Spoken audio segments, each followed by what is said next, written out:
जरा अपनी आंखें बंद करिए और सोचिए, एक राज्य में चुनाव का बिगुल बज चुका है।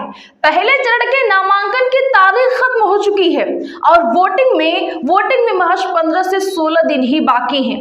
राजनीतिक पार्टियां तोड़फोड़ रैलियां कर रही हैं, नेता गला फाड़ फाड़ कर भाषण दे रहे हैं, लेकिन ठहरिए, इस विशाल लोकतांत्रिक उत्सव में किसी को ये नहीं पता कि उस राज्य में असली वोटर कौन है। जी हाँ, आपने बिल्कुल सही सुना, मतदाताओं की लिस्ट ही फाइनल नहीं है। भारत के इतिहास में ऐसा निकम्मा चुनाव आयोग और ऐसा निकम्मा चीफ इलेक्शन कमिश्नर शायद ही कभी देखने को मिला हो। माफ कीजिएगा, मिला हो नहीं, बल्कि बिल्कुल नहीं मिला। क्या आज देश के 125 करोड़ नागरिकों की तरफ से ये वाजिब सवाल पूछा जा सकता है कि बंगाल में चुनाव चल रहा है या कोई कॉमेडी सर्कस? तारीख थी 30 मार्च 2026। इलेक्शन कमिश्नर ज्ञानेश कुमार बड़े ही रौब के साथ प्रेस कॉन्फ्रेंस में बैठते हैं और चुनाव की तारीखों का ऐलान कर देते हैं। लेकिन अंदर खाने की कड़वी हकीकत में ये थी कि उन्हें खुद नहीं पता था कि राज्य में कुल कितने वोटर हैं, और तो राज्य के उन 60 लाख से ज्यादा नागरिकों को भी नहीं पता था कि वो इस बार वोट दे पाएंगे या उनका नाम काट दिया जाएगा। जब हालात इतने मजाकिया भरे और त्रासद हो जाएं, तो बरबस ही महान समाज सुधारक और बॉलीवुड के दिग्गज अभिनेता आदरणीय श्री सनी देओल जी का वो अमर डायलॉग याद आ जाता है। अदालत के कटघरे में खड़े होकर उन्होंने फरमाया था, तारीख पे तारीख, तारीख पे तारीख, तारीख पे तारीख मिलती गई मिलॉर्ड, पर इंसाफ नहीं मिला, मिली है तो सिर्फ तारीख। सिनेमा घरों में बैठे आप सब लोगों ने इस डायलॉग पर खूब तालियां बजाई होंगी, मैंने भी बजाई थी।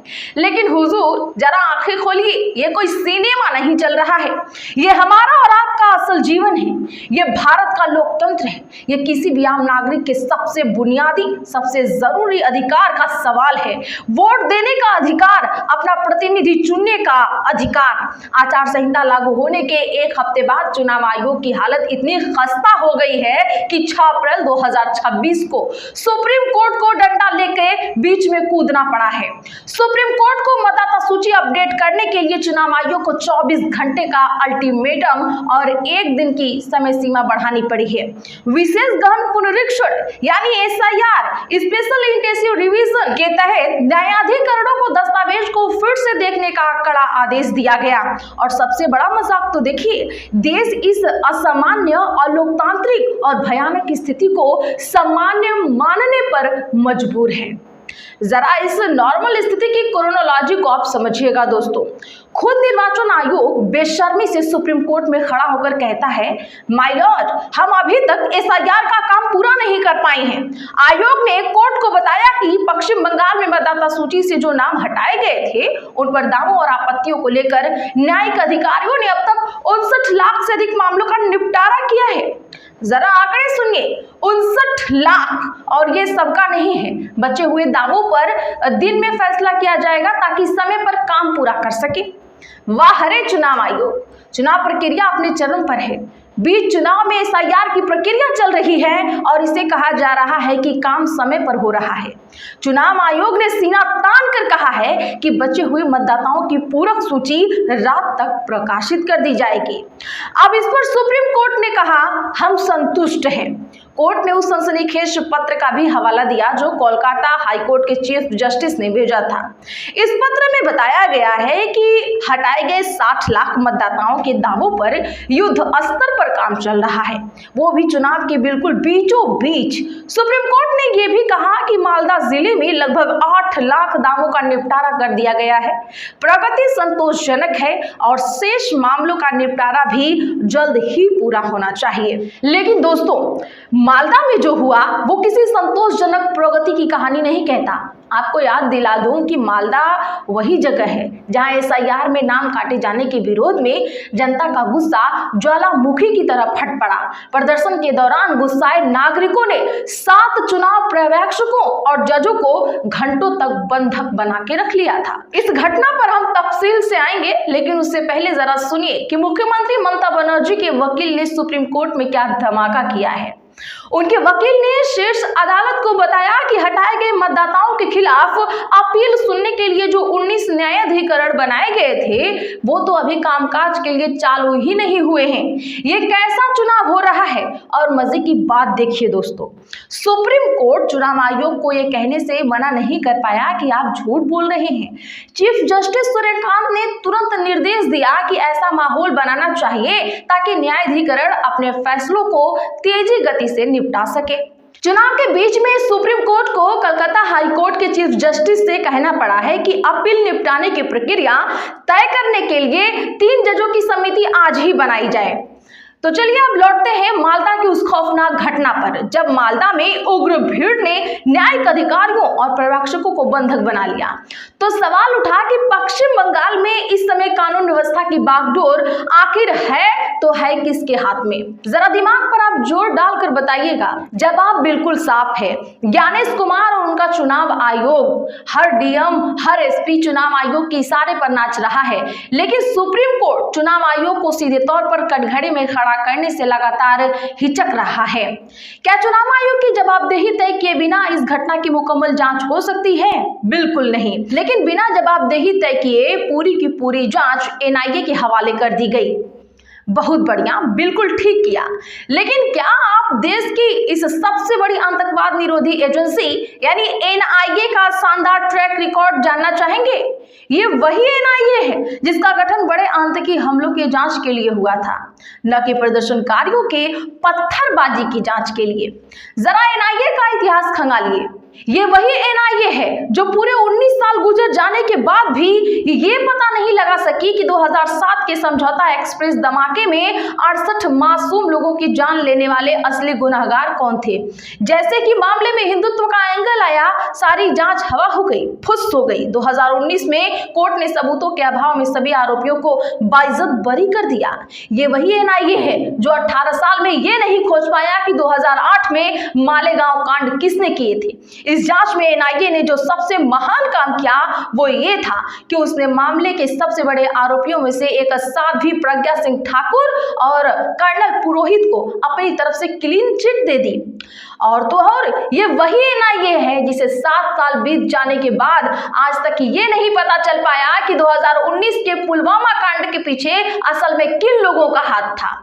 आपको याद होगा दोस्तों, सीआरपीएफ के काफिले पर हुए उस भीषण वार में हमारे 40 जवान शहीद हो गए थे और नरेंद्र मोदी जी उसी पुलवामा के नाम पर राष्ट्रवाद की लहर पर सवार होकर 2019 का चुनाव जीत गए थे। ऐसे अनसुलझे मामलों की एक पूरी की पूरी डिक्शनरी बनाई जा सकती है। तो कुल मिलाकर बात यह है कि जो एनआईए का मूल काम है आतंकवाद के मामलों की जांच करना, राष्ट्रीय सुरक्षा सुनिश्चित करना, उसमें वो पूरी तरह से फुस्त साबित हुआ है, बार बार फुद्दू साबित होता है। लेकिन अब उसी एजेंसी को कुछ पथरावों और कुछ घेरावों की जांच के लिए लगा दिया गया है, जो किसी बीट कांस्टेबल के स्तर का काम होता है। शायद सरकार ने ऐसा सोचा होगा कि बड़े काम के तो तुम हो नहीं, चलो यही काम ठीक से कर लो। और हैरानी की बात दोस्तों ये है कि सुप्रीम कोर्ट भी इस व्यवस्था में पूरी तरह से संतुष्ट है। आगे की कथा कुछ यूं है कि मालदा की पत्थरबाजी और बंधक घटना के बाद सुप्रीम कोर्ट के तेवर बेहद कड़े हो गए। जैसा कि सबको पहले से उम्मीद थी, टॉप कोर्ट ने आदेश दिया कि पिछले घटनाक्रम को देखते हुए केंद्रीय बलों को पश्चिम बंगाल से वापस नहीं बुलाया जाएगा। अच्छा, मतलब सारे राजनीतिक पंडितों और साजिशकर्ताओं को पहले से ही पता था कि कुछ ना कुछ ऐसी घटना घटेगी, बवाल मचेगा, जिसके बाद पश्चिम बंगाल में केंद्रीय बलों की भारी तैनाती को जायज ठहराने के लिए उसे एक मजबूत आधार के तौर पर इस्तेमाल किया जाएगा। क्रोनोलॉजी समझ रहे हैं आप? अब जरा मालदा मामले के असली खलनायकों पर नजर डालते हैं। मालदा में न्यायिक अधिकारियों को बंधक बनाने और बवाल भड़काने के मामले में पुलिस ने अब तक 35 लोगों को गिरफ्तार किया है। इस मामले में कुल 19 एफआईआर दर्ज की जा चुकी है। लेकिन दोस्तों, क्या आप जानते हैं कि इस पूरी घटना के मुख्य साजिशकर्ता के तौर पर किसका नाम सामने आ रहा है? नाम है मुफक्किरुल इस्लाम। जी हाँ, मुफक्किरुल इस्लाम को बागडोगरा एयरपोर्ट से उस वक्त रंगे हाथों गिरफ्तार किया गया जब वह राज्य से भागने की फिराक में था। अब आप पूछेंगे कि आखिर ये मुफक्किरुल इस्लाम कौन है? तो सुनिए, वह कोलकाता हाईकोर्ट का एक वकील है। लेकिन रुकिए, ये उसका पूरा परिचय नहीं है। उसका असली और पूरा परिचय ये है कि वह असदुद्दीन ओवैसी की पार्टी AIM का कद्दावर नेता है। जी हाँ, वही ओवैसी साहब 2021 की विधानसभा चुनाव में, मतलब पिछले ही चुनाव में, मुफाकरुल इस्लाम ने बंगाल की इटाहार सीट से AIM के टिकट पर चुनाव लड़ा था। इस बात की पुष्टि खुद बंगाल AIM के चीफ इमरान सोलंकी ने की है। उन्होंने माना है, हाँ, वह मेरी पार्टी का सदस्य है, हमारा नेता है। इस पूरे बवाल के बीच मुफाकरुल इस्लाम का एक वीडियो सोशल मीडिया पर आग की तरह वायरल हो रहा है। उस वीडियो में मुफाकरुल पुलिस सिस्टम और प्रशासन को खुलेआम चुनौती देता नजर आ रहा है। वो चीख चीख कर कह रहा है, DM कहाँ है, SP कहाँ है, CID कहाँ है, IB कहाँ है, बुलाओ उन सबको, मैं यही खड़ा हूं। प्रशासन को इस तरह से खुले तौर पर धमकाने की हिम्मत उसे कहां से मिल रही थी? अब यहां आकर एक बहुत ही मासूम सा सवाल पैदा होता है। लेकिन कृपया यह मत पूछ लीजिएगा कि असदुद्दीन ओवैसी की पार्टी AIM और भारतीय जनता पार्टी का रिश्ता आखिर क्या कहलाता है। कसम से, अगर आप ऐसे मासूम सवाल पूछेंगे तो शर्मा कर मधुबाला भी पानी पानी हो जाएगी। राजनीतिक रोटियां सेकने के लिए पर्दे के पीछे कौन किसके साथ खड़ा है, ये इस देश की जनता अब धीरे धीरे समझ रही है। बहरहाल लबोलुआब ये है कि बंगाल में चुनाव के नाम पर लोकतंत्र का एक बहुत बड़ा और बहुत ही भद्दा तमाशा जारी है। इस तमाशे में नागरिक महज एक तमाशा बनकर रह गया है। संविधान द्वारा दिया गया वोट देने का अधिकार तमाशा बन गया है। ये पूरा का पूरा चुनाव तमाशा है और सबसे बड़ा तमाशा है खुद भारत का चुनाव आयोग।